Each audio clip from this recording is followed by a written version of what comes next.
నమస్తే.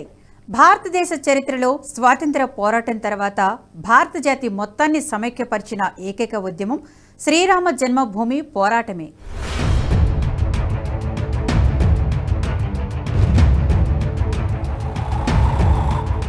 మన దేశంలో మునిపెన్నడూ జరగని స్థాయిలో ఈ ఉద్యమం జరిగింది. ఊరు, వాడ, నగరం, బస్తీ అనే తేడా లేకుండా దేశంలోని అన్ని వర్గాల ప్రజలు ఈ ఉద్యమంలో పాల్గొన్నారు. అయోధ్య శ్రీరామ జన్మభూమి కోసం జరిగిన విముక్తి పోరాటంలో ఎందరో మహానుభావులు తమ జీవితాలను ధారపోశారు. అలా అలుపెరగని పోరాటం చేసిన మహనీయుల్లో ఒకరు దిగంబర్ అఖాడా ప్రముఖ మహంత్ రామచంద్ర దాస్ పరమహంస. శ్రీరామ జన్మభూమి న్యాస్ అధ్యక్షులు కూడా. అయోధ్య ఉద్యమంలో మహంత్ రామచంద్ర దాస్ భగీరథ ప్రయత్నమే చేశారు. 1940వ దశకం నుంచే శ్రీరామ జన్మభూమి విముక్తి ఉద్యమంలో ఉన్నారంటే వారి సంకల్ప బలం ఎంత గట్టిదో మనకు తెలియజేస్తోంది. 1949 డిసెంబర్ 22న శ్రీరామ జన్మస్థాన్ బాబ్రీ కట్టడంలో బాలరాముని విగ్రహాలు ఏర్పాటైన తర్వాత 1950 జనవరి వరకు కూడా అక్కడ నిత్య పూజలు జరిగాయి. అయితే దీనిపై ఫైజాబాద్కు చెందిన కొంతమంది ముస్లింలు అభ్యంతరం వ్యక్తం చేశారు. భక్తులను బాబ్రీ కట్టడంలోకి వెళ్లకుండా ఆనాటి యూపీ ప్రభుత్వం, అటు కేంద్రంలోని నెహ్రూ ప్రభుత్వం అడ్డుకున్నాయి. విగ్రహాలను తొలగించాలని జిల్లా మెజిస్ట్రేట్గా ఉన్న కేకే నాయర్పై ఎంతగానో ఒత్తిడి తెచ్చింది. అలా చేస్తే మత కలహాలు జరుగుతాయని విగ్రహాలు తొలగించేందుకు ఆయన నిరాకరించారు. ఇక అదే సమయంలో 1950 మే 25న మహంత్ రామచంద్ర దాస్ పరమహంసనే తొలిసారిగా జన్మస్థాన్లో వెలిసిన రామ్ లల్లాకు నిత్య పూజలు జరిపేందుకు అనుమతించాలని అభ్యర్థిస్తూ తొలిసారిగా జిల్లా కోర్టులో పిటిషన్ దాఖలు చేశారు. కోర్టు యథాతథ స్థితిని కొనసాగించాలని మధ్యంతర ఉత్తర్వులు ఇచ్చింది. అలాగే కట్టడంలోకి వెళ్లి పూజలు చేసేందుకు అనుమతించింది. అయితే శాంతి భద్రతల పేరు చెప్పి తర్వాత కాలంలోని ప్రభుత్వం భక్తులెవరూ రామ్లల్ల దర్శనం చేసుకోకుండా తాళాలు వేశాయి. అంతేకాదు, ఈ వివాదం పరిష్కారం కాకుండా కోర్టు కేసులోనే నలిగిపోవాలనే ఉద్దేశంతో రాజకీయ కుట్రలు సైతం కొనసాగాయి. మైనార్టీల ఓట్ల కోసం కాంగ్రెస్ పాలకులు రెచ్చగొట్టి కేసులు వేయించారనే విమర్శలు ఉన్నాయి. 1961లో సున్నీ వక్ఫ్ బోర్డుతో ఆ స్థలం మాదేనంటూ కాంగ్రెస్ వారే పిటిషన్ దాఖలు చేయించారని అంటారు. అది కూడా శ్రీరామ జన్మభూమి వివాదం అప్పటికే ఒక కొలిక్కి హిందువుల పరం అయ్యే సమయంలో సున్నీ వక్ఫ్ బోర్డు పిటిషన్ దాఖలైంది. అంతేకాదు, మహంత్ రామచంద్రదాస్ పిటిషన్ దాఖలు చేసిన 11 ఏళ్ల తర్వాత సున్నీ వక్ఫ్ బోర్డు ఈ పిటిషన్ దాఖలు చేసింది. ముస్లిం సంఘాలు ఈ పిటిషన్తో అయోధ్య ఉద్యమం సరికొత్త మలుపు తీసుకుంది. అంతవరకు కోర్టుల ద్వారా న్యాయ పోరాటం చేస్తూ వస్తున్న మహంత్ రామచంద్రదాస్ అలాగే గోరఖ్పూర్ మహంత్తో కలిసి శ్రీరామ జన్మభూమి విముక్తి కోసం ప్రజా ఉద్యమ నిర్మాణానికి సంకల్పించారు. సున్నీ వక్ఫ్ బోర్డుతో కేసు వేయించడం వెనుక కాంగ్రెస్ పాలకులు ఉన్నారనే అనుమానాలు ఆనాడు దేశమంతా వ్యక్తమయ్యాయి. అయితే 80వ దశకం వచ్చే నాటికి విశ్వ హిందూ పరిషత్ మరింత క్రియాశీలకంగా మారడంతో అయోధ్య ఉద్యమం మరో మలుపు తీసుకుంది. 1984లో ఢిల్లీలోని విజ్ఞాన భవన్లో హిందూ ధర్మంలోని అన్ని సంప్రదాయాలకు చెందిన స్వామీజీలు, సాధులు, సంతులు, మిఠాధిపతులు సమావేశమయ్యారు. వరుస కేసులు వేస్తూ శ్రీరామ జన్మభూమిని హిందువులకు దక్కకుండా అదే పనిగా అడ్డుపడుతున్న కుట్రదారులకు వ్యతిరేకంగా ప్రజా ఉద్యమానికి శ్రీకారం చుట్టాలని హిందూ ధర్మాచార్యులు ఆదేశించారు. అలాగే హిందువులకు అత్యంత ప్రాణప్రదమైన అయోధ్యలోని శ్రీరామ జన్మభూమితో పాటు కాశీ విశ్వనాథ మందిరాన్ని, మధురలోని శ్రీకృష్ణ జన్మభూమిని సైతం తిరిగి హిందూ సమాజానికి అప్పగించాలని ఈ సమావేశంలోనే ధర్మాచార్యులు తీర్మానం చేశారు. అందుకు అవసరమైన ఉద్యమ నిర్మాణ బాధ్యతలను విశ్వ హిందూ పరిషత్తుకు అప్పగించారు. దీంతో హిందూ ధర్మాచార్యుల నిర్ణయం మేరకు రంగంలోకి దిగిన విశ్వ హిందూ పరిషత్ సరికొత్త ఉద్యమ కార్యాచరణకు సిద్ధమైంది. దీనికోసం శ్రీరామ జన్మభూమి ముక్తి యజ్ఞ సమితిని ఏర్పాటు చేశారు. అలాగే అయోధ్య శ్రీరామ జన్మభూమి న్యాస్ అధ్యక్షులుగా మహంత్ రామచంద్ర దాస్ పరమహంస ఎన్నికయ్యారు. దేశ ప్రజలను జాగృతం చేసేందుకు 4 ప్రాంతాల నుంచి అయోధ్య వరకు శ్రీరామజ్యానికి రథయాత్రలు నిర్వహించారు. రథయాత్రలు ముగిసిన తర్వాత 1985లో ఉడిపిలో మరోసారి హిందూ ధర్మాచార్యులు సమావేశమయ్యారు. శ్రీరామ జన్మస్థాన్ పరంపరాగతంగా శ్రీరామానంద సంప్రదాయానికి చెందినదని, దానిని వారికి అప్పగించాలని ఉడిపి ధర్మ సంపద తీర్మానం చేసింది. అటు పెరిగిన హిందూ జనజాగృతి మూలంగా ప్రజలో సైతం హిందూ సెంటిమెంట్ బలపడసాగింది. ఎన్నడూ అయోధ్యకు రాని ఆనాటి యూపీ ముఖ్యమంత్రి వీర్ బహదూర్ సింగ్ అయోధ్యకు రావాల్సి వచ్చింది. రామచంద్ర దాస్ నేతృత్వంలో విశ్వ హిందూ పరిషత్తు నాయకులతో పాటు సాధు సంతులు సీఎంను కలిశారు. శ్రీరామ జన్మభూమి బాబ్రీ కట్టడం ద్వారానికి అక్రమంగా తాళం వేశారని, ఇది చట్ట విరుద్ధమని వీర్ బహదూర్ సింగ్ దృష్టికి తీసుకువచ్చారు.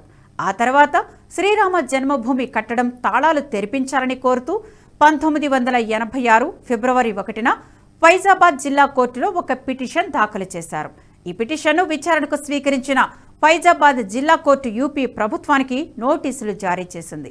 అయితే 1949లో ఈ కట్టడానికి తాళాలు ఎవరు వేశారు, ఎందుకు వేయవలసి వచ్చింది, తాళాలు వేయాలని ఎవరు ఆదేశించారు వంటి విషయాలకు సంబంధించి యూపీ ప్రభుత్వం వద్ద ఎలాంటి రికార్డులు లేవని తెలియడంతో జిల్లా సెషన్స్ జడ్జి కేఎం పాండే వెంటనే శ్రీరామ జన్మభూమి బాబ్రీ కట్టడం తాళాలు తెరవాలని ఆదేశించారు. అయితే న్యాయస్థానం ఆదేశాలు ఇచ్చినా జిల్లా పోలీసులు తాళాలు తెరిచేందుకు ముందుకు రాలేదు. 1986 శ్రీరామనవమి నాటికి జన్మస్థానం హిందూ సమాజానికి అప్పగించాలని, లేకపోతే తాము సత్యాగ్రహానికి దిగుతామని శ్రీరామ జన్మభూమి న్యాస్ తరపున మహంత్ శ్రీరామచంద్ర దాస్ జీ ప్రకటించారు. దేశమంతటా సత్యాగ్రహాలకు పిలుపునిచ్చారు. ఒకవేళ ప్రభుత్వం దిగిరాకపోతే ఆత్మాహుతికి సైతం సిద్ధమని వారు ప్రకటించారు.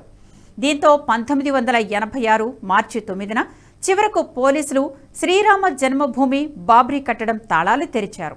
బాబ్రీ కట్టడం తాళాలు తెరిపించడంతో విజయాన్ని సాధించిన సాధు సంతులు జాతికి కళంకంగా నిలిచిన బాబ్రీ కట్టడం స్థానంలో భవ్యమైన మందిర నిర్మాణానికి నిర్ణయం తీసుకున్నారు. దీనికోసం 1989 నవంబర్ 9న శిలాన్యాస్ కార్యక్రమం కూడా నిర్వహించారు. 1990 ఫిబ్రవరి నెలలో కరసేవ నిర్వహించాలని అనుకున్నారు. అయితే అప్పుడే ఏర్పడిన వీపీ సింగ్ ప్రభుత్వం సమస్య పరిష్కారానికి 4 మాసాల గడువు కోరింది. దీంతో కరసేవను 4 నెలలు వాయిదా వేశారు. 1990 జూన్లో హరిద్వార్లో సమావేశమైన హిందూ ధర్మాచార్యులు 1990 అక్టోబర్ 30 ఏకాదశి పర్వదినాన కరసేవ చేయాలని నిర్ణయం తీసుకున్నారు. ధర్మాచార్యుల నిర్ణయం మేరకు యావత్ భారతంలో హిందూ సంకల్ప్ దివస్ నిర్వహించారు. ఆ తర్వాత విజయదశమికి విజయయాత్ర చేశారు. మొదటి కరసేవ సందర్భంగా అయోధ్యలో కరసేవకులకు కేంద్ర స్థానంగా దిగంబర్ అఖాడా నిలిచింది.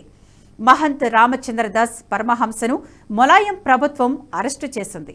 1992 డిసెంబర్లో నిర్వహించిన 2వ కరసేవ సమయంలో యూపీలో కళ్యాణ్ సింగ్ నేతృత్వంలో బీజేపీ ప్రభుత్వం ఉండడంతో 1990లో మొలాయం ప్రభుత్వ హయాంలో మాదిరిగా ఇప్పుడు కరసేవకులపై ఎలాంటి నిర్బంధాలు లేవు. అయోధ్య మొత్తం కరసేవకులతో నిండిపోయింది. పూజ్య మహంత్ రామచంద్ర దాస్ ఆధ్వర్యంలో శ్రీరామ భజనలు జరిగేవి. వివిధ ప్రాంతాల నుంచి వచ్చిన కరసేవకులను కలుస్తూ వారికి మార్గదర్శనం చేసేవారు. డిసెంబర్ 6న బాబ్రీ కట్టడం పడిపోయిన తర్వాత బానిసత్వానికి చిహ్నంగా నిలిచి కట్టడం కూలిపోయింది. ఇక భవ్యరామ మందిర నిర్మాణమే మిగిలిందని ఆయన అన్నారు. తర్వాత కాలంలో అయోధ్య భూ వివాదం మళ్లీ కోర్టుల పరిధిలోకి వెళ్లడంతో సింఘాల్జీతో కలిసి మహంత్ రామచంద్ర దాస్ మళ్లీ న్యాయ పోరాటానికి సిద్ధమయ్యారు. ఒక దశలో కేంద్రంలో వాజ్పేయి ప్రభుత్వం ఏర్పడిన తర్వాత కూడా రామ మందిరం అంశాన్ని పట్టించుకోవడం లేదని ఆగ్రహాన్ని వ్యక్తం చేశారు. సాధు సంతుల ప్రతినిధి బృందంతో కలిసి 2002 జనవరిలోని అప్పటి ప్రధాని అటల్ బిహారీ వాజ్పేయిని కలిశారు కూడా. మందిర నిర్మాణానికి వెంటనే చర్యలు తీసుకోవాలని, లేకపోతే ముందుగా నిర్ణయించిన తమ కార్యక్రమాలను వాయిదా వేసే ప్రసక్తే లేదని వాజ్పేయి ముందే స్పష్టం చేశారు.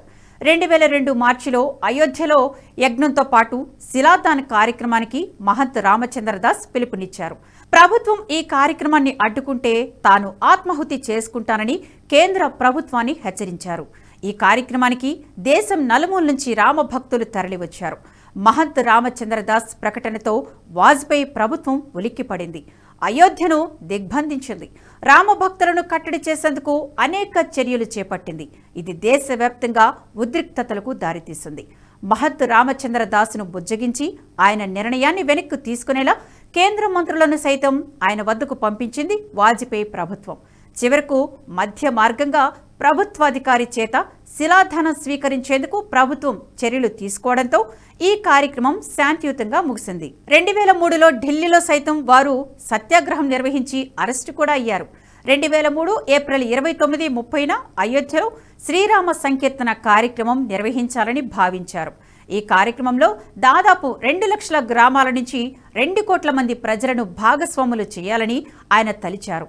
అయితే వయసు మీద పడడం, దీంతోపాటు అనారోగ్యం సమస్యలతో కారణంగా కొంత ఇబ్బంది పడ్డారు. ఢిల్లీలో సత్యాగ్రహం నిర్వహించిన కొద్ది రోజులకే 2003 జూలై 31న తన దేహాన్ని విడిచి పరమాత్మలో ఐక్యమయ్యారు. మహంత్ రామచంద్ర పరమహంస వ్యక్తిగత జీవితానికి సంబంధించి మరిన్ని విషయాలు తెలుసుకుందాం. సన్యాస శ్రమ దీక్షను స్వీకరించక ముందు వారి పూర్వనామం చంద్రేశ్వర్ తివారీ. 1912లో బీహార్లోని ఛప్రా జిల్లాలోని సింఘనిపూర్ గ్రామంలో జన్మించారు. ఇంటర్ తర్వాత పాట్నా వెళ్లి ఆయుర్వేద కాలేజీలో చేరారు. ఆయుర్వేదాచార్యులుగా పట్టా సంపాదించారు. అయితే తన జీవితాన్ని దేశం కోసం, ధర్మం కోసం అంకితం చేయాలని నిర్ణయించుకున్న ఆయన 1930లో అయోధ్యకు చేరుకున్నారు. రామ్ఘాట్లోని పరమహంస రామ్ కింకర్ దాస్ జీ వద్ద శిష్యరికం చేశారు. 1945 నుంచే అయోధ్యలో శ్రీరామ జన్మస్థాన్ విముక్తి పోరాటంలో గోరఖ్పూర్ పీఠాధిపతులతో కలిసి పాల్గొన్నారు. ఆ తర్వాత న్యాయ పోరాటం చేశారు. 1975లో దిగంబర్ అఖాడాకు మహంత్గా ఎన్నికయ్యారు. శ్రీరామ జన్మభూమి న్యాస్ అధ్యక్షులుగా కూడా ఉన్నారు. అయితే మహంత్ రామచంద్రదాస్ పరమహంస తనకు కేవలం 3 కోరికలు ఉన్నాయని ఎప్పుడూ చెబుతుండేవారు. అందులో మొదటిది అయోధ్య, మధుర, కాశీలోని మందిరాలను పునరుద్ధరించడం. రెండోది దేశంలోని గోసంపదను రక్షించడంతో పాటు సంపూర్ణ గోవధ నిషేధం. మూడోది ముక్కలైన భారత భూమి ఒక్కటై మళ్లీ అఖండ భారత్ విరజిల్లాలి. ఈ మూడింటి కోసం ఆయన జీవించి ఉన్నంతకాలం తపించారు. అందుకోసం పోరాటం చేశారు. కోట్లాది మంది హిందువులకు ప్రేరణగా నిలిచారు. అంతేకాదు, తాను ఆ భగవంతుడిని మోక్షం కోరానని, తన ఈ 3 స్వప్నాలను సాకారం చేసుకోవడమే తనకు మోక్షమని అంటుండేవారు. ఇప్పుడు ఆ పుణ్యమూర్తి కళ నెరవేరింది. వారు అనుకున్నట్లుగానే అయోధ్యలో భవ్యమైన రామ మందిరం రూపుదిద్దుకుంది. ఇక మిగిలిన స్వప్నాలను సాకారం చేసుకునేందుకు ఈ పుణ్యభూమి భారత్లో ఎక్కడో ఒక చోట వారు మళ్లీ తప్పక జన్మించే ఉంటారు. ఈ వీడియో మీకు నచ్చినట్టయితే లైక్ చేయండి, 10 మందికి షేర్ చేయండి. అలాగే కామెంట్ల రూపంలో మీ అభిప్రాయాలను మాతో పంచుకోండి. Nationalist hub group of channels ను సబ్స్క్రైబ్ చేసుకుని తెలుగునాట జాతీయవాద జర్నలిజాన్ని ప్రోత్సహించండి. ఈ వీడియో కింద ఉన్న బెల్ ఐకాన్ పై క్లిక్ చేయడం మర్చిపోవద్దు.